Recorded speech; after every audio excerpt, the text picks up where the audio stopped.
आप सभी को मेरा नमस्कार।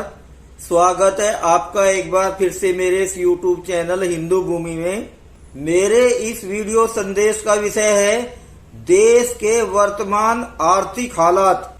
जैसा कि आप सभी को मालूम है कि पिछले कुछ दिनों श्रीलंका के आर्थिक हालात गड़बड़ा गए थे और भारत का पड़ोसी देश श्रीलंका लगभग दिवालियेपन की स्थिति में पहुंच गया था और वहां पर काफी अफरा तफरी मची हुई है, जिसके कारण देश में अव्यवस्था फैल गई है। यहाँ पर मुझे इस वीडियो संदेश को देने की आवश्यकता क्यों पड़ी, तो मैं आपको बताना चाहूंगा कि भारत भी लगभग श्रीलंका की राह पर ही चल पड़ा है और वो कैसे चल पड़ा है इसको मैं अपने इस वीडियो संदेश के द्वारा बताऊंगा। मैं आपकी जानकारी के लिए बताना चाहूंगा कि राजस्थान में लगभग 67 यानी कि 6,700 पेट्रोल पंप हैं, जिनमें 4500 यानी कि 4,500 पेट्रोल पंपों पर तेल की किल्लत शुरू हो गई है, यानी कि 4,500 पेट्रोल पंप बंद होने के कगार पर पहुंच गए हैं, जिसके कारण राजस्थान के बाद भारत के अन्य राज्यों का भी यही हाल हो सकता है। और इसी परिस्थितियों में भारत में पेट्रोल और डीजल की किल्लत आरंभ हो सकती है, चूंकि पेट्रोलियम और डीजल यानी कि क्रूड ऑयल भारत विदेशों से आयात करता है, जो कि डॉलर में बिकता है और डॉलर लेने के लिए भारत को अमेरिका से वित्तीय मदद मांगनी पड़ती है, जिसके कारण भारत कर्जदार होता जा रहा है। इसके अलावा भी अपनी आर्थिक जरूरतों को पूरा करने के लिए विभिन्न देशों की सरकारें, जिनमें भारत देश की सरकार भी शामिल है, विश्व बैंक से समय समय पर कर्जा लेती हैं, जिस कर्जे को ये सरकारें देश की जनता से छुपाती हैं, यानी कि देश की जनता को धोखे में रखती हैं। आपकी जानकारी के लिए मैं बता दूं कि कर्ज लेना भी एक तरह से देश की जनता को धोखे में रखकर देश को बेचने के बराबर ही है। मैं यहाँ पर आपको अलर्ट करना चाहूंगा कि देश के निर्वाचित नेताओं ने विश्व बैंक से कर्जा ले लेकर लगभग देश को बेचसाई दिया है। इसकी घोषणा श्रीलंका की तरह से कभी भी हो सकती है। यहाँ पर आपकी जानकारी के लिए मैं अति महत्वपूर्ण बात बताना चाहूंगा कि जैसे ही देश आजाद हुआ तो आजादी के बाद कांग्रेसी सरकारों ने विश्व बैंक से कर्ज ले लेकर देश को कर्जदार बना दिया और उसके बाद हमारे देश के लोकप्रिय नेता ने, जो कि कहते थे कि मैं देश नहीं झुकने दूंगा, मैं देश नहीं बिकने दूंगा, इस लोकप्रिय नेता ने 8 साल के कार्यकाल में ही उससे भी 2 गुना ज्यादा विदेशी कर्ज लोकप्रिय नेता ने उठा लिया है। जहां तक विश्व बैंक से विदेशी कर्ज लेने की बात है, उसमें सभी पार्टी के नेता और सभी पार्टी की सरकारें बराबर की जिम्मेदार हैं और सभी पार्टी की सरकारें और नेता देश की जनता को धोखे में रखकर विदेशी कर्ज उठाते हैं, जिससे देश आर्थिक गुलामी की ओर बढ़ गया है। यहाँ पर मैं आपको एक अति महत्वपूर्ण जानकारी देना चाहूंगा कि कर्जदार हमेशा कर्जदार ही होता है और कर्जदार की कोई भी इच्छा नहीं होती है और कर्जदार को कर्जदाता की तरह तरह की मनमानी शर्तों को मानना ही पड़ता है।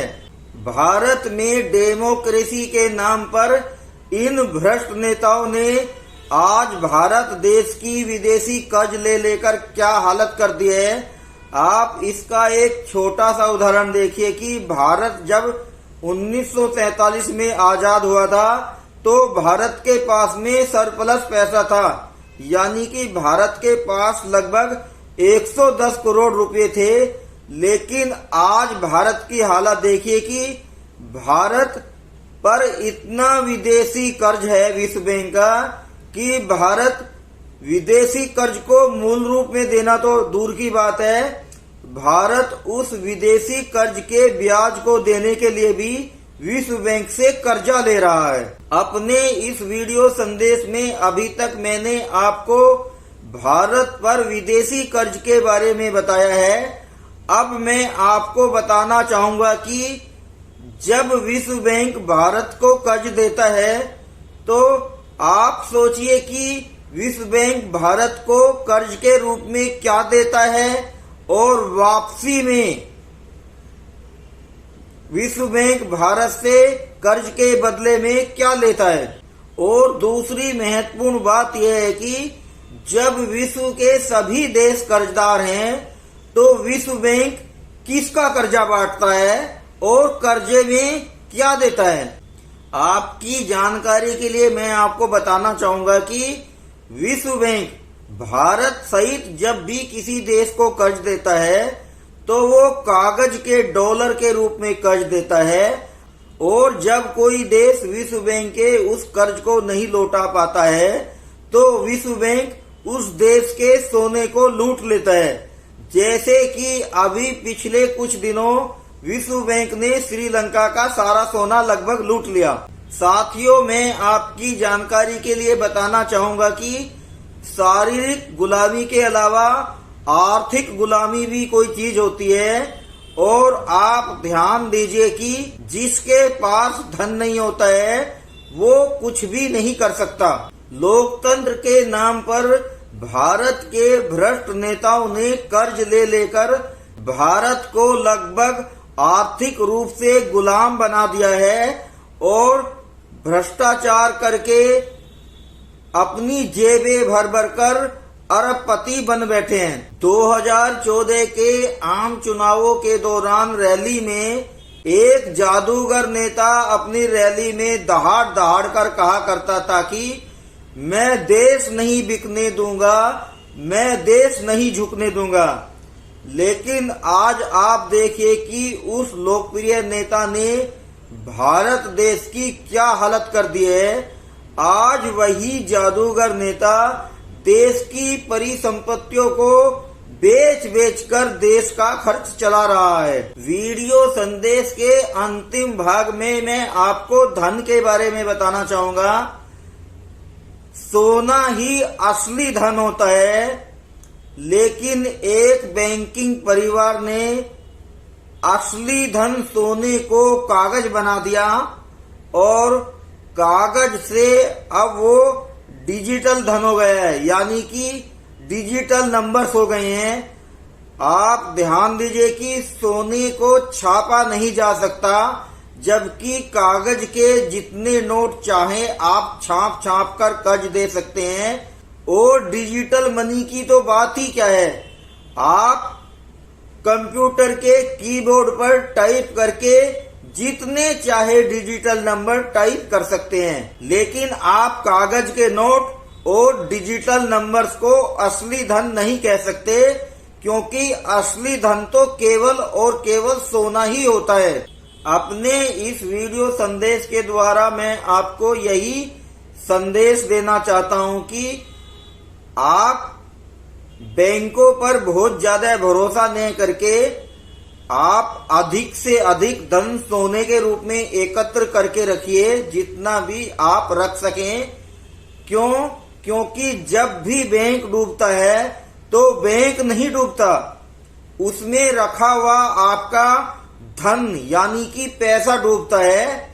और यदि आपका बैंक में कितना भी धन हो तो बैंक के डूबने पर आपको केवल 5 लाख रुपए तक ही सरकार दिला सकती है। यहाँ पर मैंने आपको इसलिए बताया ताकि बाद में आपको पछताना न पड़े, और बहुत कुछ मैं यहाँ पर अपने वीडियो संदेश में खुलकर नहीं बता सकता, समझदार के लिए इशारा काफी है। यदि आपको इससे संबंधित अधिक जानकारी चाहिए तो आप bankjaal.com पर जाकर बैंकों का मायाजाल पुस्तक को पढ़िए और दूसरों को भी इस पुस्तक को पढ़ने के लिए प्रेरित कीजिए। आने वाले समय में क्या परिस्थिति हो सकती है और भारत श्रीलंका की राह पर क्यों जा रहा है, यह बताता हुआ मेरा ये वीडियो संदेश आपको कैसा लगा, कृपा करके आप मेरे को कमेंट बॉक्स में बताएं। और यदि ये मेरा वीडियो संदेश आपको अच्छा लगा हो तो कृपा करके मेरे इस वीडियो संदेश को लाइक कीजिए, मेरे इस वीडियो संदेश को अधिक से अधिक शेयर और फॉरवर्ड कीजिए, मेरे YouTube चैनल हिंदू भूमि को सब्सक्राइब कीजिए और चैनल हिंदू भूमि को सब्सक्राइब करने के बाद बेल आइकन को दबाना न भूलें। मैं मिलता हूं आपसे एक नए वीडियो के साथ, एक नए संदेश के साथ। तब तक के लिए मेरा आपको जय हिंद, भारत माता की जय।